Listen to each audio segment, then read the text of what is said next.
Everyone welcome back to my new mini blog. मोर internship पड़ी जोड़े तो मुझे बाहर आसली जोड़ा देन पहुंच जाती प्लांट आसिकी तो प्लांट भर गेट पास करके एंट्री कली।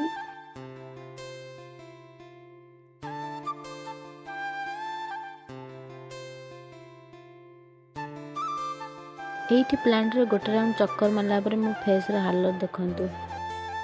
तापर बस रे बाहरी गली कैंटीन खाइबा पाई खाइबार थिला भेज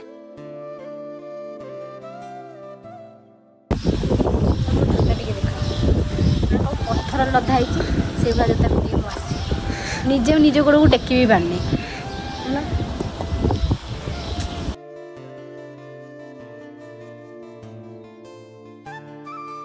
टाइम है 4:57 मु बाहर घर को। आज दिन मोर एमती ही किसी जदि ब्लॉग टी भल लाइक शेयर सब्सक्राइब निश्चित करेंगे। Love you all.